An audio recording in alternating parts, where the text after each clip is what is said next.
Assalamualaikum warahmatullahi wabarakatuh. Hai teman-teman semuanya. Di sini kami akan menjelaskan tentang konsep-konsep yang berkaitan dengan IPS. Kami dari kelompok 2 mata kuliah Pendidikan IPS SD Universitas Negeri Medan dengan dosen pengampu Bapak Husna Parluhutan SPD NPD dan Bapak Sujarwo SPD MPD. Adapun anggota kelompok kami yaitu yang pertama ada Nisa Hanifah, yang kedua ada Putri Nurfahma, ada Putri Ramadhani, Rani Borutarigan, dan Yun Parbule Munte. Tanpa berlama-lama lagi, langsung saja kita mulai ke videonya. Apakah itu IPS? Menurut OMR, ilmu pengetahuan sosial atau IPS merupakan suatu bidang studi, yakni merupakan kombinasi atau hasil perpaduan dari sejumlah mata pelajaran seperti ilmu bumi, ekonomi politik, sejarah, antropologi, dan sebagainya. Hal ini juga selaras dengan pengertian IPS menurut Sapria, bahwa mata pelajaran IPS merupakan sebuah nama mata pelajaran integrasi dari mata pelajaran sejarah, geografi, dan ekonomi, serta mata pelajaran ilmu sosial lainnya. Jadi, dari pengertian ilmu pengetahuan sosial menurut kedua ahli tersebut, maka dapat disimpulkan bahwa IPS merupakan suatu bidang studi yang di dalamnya terdapat perpaduan beberapa mata pelajaran seperti ilmu bumi, ekonomi politik, sejarah, geografi, dan lainnya. Sebelum kita lanjut pada konsep dasar IPS, ada baiknya kita mengetahui terlebih dahulu apa itu pengertian dari konsep. Konsep menurut Kamus Besar Bahasa Indonesia merupakan pengertian, gambaran mental dari objek, proses, pendapat atau paham, rancangan atau cita-cita yang telah dipikirkan. Lalu, apa sih kegunaan dari konsep? Yang pertama, agar segala kegiatan berjalan dengan sistematis dan lancar. Maka, konsep dibutuhkan untuk perencanaan yang mudah dipahami dan dimengerti. Yang kedua, perencanaan yang matang menambah kualitas dari kegiatan tersebut. Artinya, di sini bahwa konsep dalam kegiatan perencanaan yang matang tersebut, maka terdapat suatu gagasan kegiatan atau ide yang akan dilaksanakan kelompok maupun individu tertentu. Maka disimpulkan bahwa konsep itu merupakan gagasan atau ide atau rancangan yang kita buat untuk mempermudah kita dalam membuat sebuah kegiatan. Materi selanjutnya yaitu konsep dasar IPS. Nah, apa sih sebenarnya konsep dasar atau yang disebut dengan basic konsep? Nah, basic konsep merupakan suatu gagasan umum yang biasanya dirumuskan dalam satu kata atau ungkapan yang berguna untuk mengidentifikasikan sekelompok orang, hal, tindakan, atau hubungan yang memiliki ciri-ciri tertentu yang sama. Nah, melalui petunjuk konsep-konsep dasar IPS tersebut, dapat menjelaskan tentang manusia dan masyarakat sebagai inti IPS. Kita akan memiliki acuan dalam pelaksanaan kurikulum IPS dalam proses belajar mengajar. Ada beberapa manfaat ketika menggunakan pendekatan konsep IPS.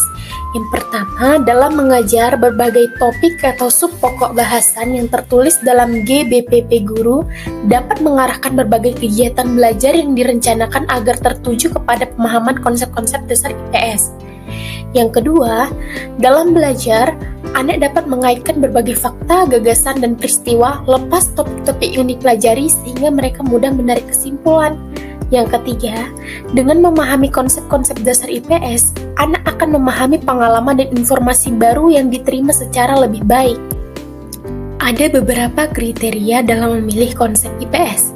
Yang pertama, relevan atau sesuai dengan anak.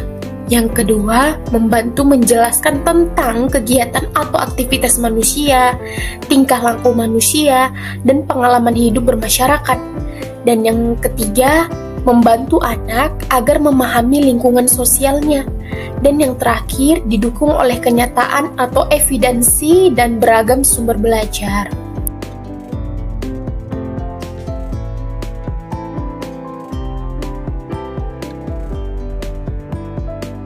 Ilmu-ilmu sosial terbagi menjadi 7. Yang pertama yaitu sosiologi. Sosiologi berasal dari dua kata dalam bahasa Latin yaitu socios yang artinya teman, keluarga, masyarakat, dan logos yang berarti ilmu. Secara keseluruhan diartikan sebagai ilmu yang mempelajari tentang masyarakat. Sosiologi ialah salah satu cabang dari ilmu sosial yang mempelajari tentang pola-pola hubungan antara manusia dan manusia, baik secara individu maupun secara kelompok. Yang kedua yaitu antropologi. Secara harfiah, antropologi berasal dari bahasa Yunani yaitu anthropos berarti manusia dan logos artinya ilmu. Antropologi berarti ilmu yang mengkaji manusia. Antropologi merupakan disiplin ilmu yang luas dengan menggabungkan humaniora, ilmu sosial, dan ilmu alam untuk menjelaskan apa itu manusia dan artinya menjadi manusia. Yang ketiga yaitu ekonomi. Istilah ekonomi pertama kali muncul pada abad pertama di bawah pengaruh Eratosthenes. Ilmu ekonomi merupakan ilmu yang mempelajari kebutuhan manusia dan upaya-upaya untuk memenuhi kebutuhan manusia guna mencapai kemakmuran. Selanjutnya yaitu geografi. Secara harfiah, geografi berasal dari kata geo dan grafen yang berarti bumi dan tulisan. Untuk itu, ilmu geografi membahas tentang ilmu yang mempelajari bumi. Pengertian geografi tidak hanya berkenaan dengan fisik alamiah bumi saja, melainkan juga meliputi segala gejala dan proses alamnya maupun gejala dan proses kehidupannya. Yang kelima yaitu sejarah.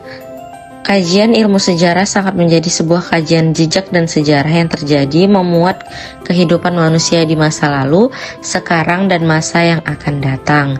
Istilah sejarah berasal dari bahasa Arab yakni sajaratun yang artinya pohon kayu. Pengertian pohon kayu di sini adalah adanya suatu kejadian, perkembangan, atau pertumbuhan tentang suatu hal dalam suatu kesinambungan. Selanjutnya yaitu politik. Cabang ilmu politik adalah cabang ilmu yang mempelajari dunia perpolitikan baik dalam perspektif nasional maupun internasional.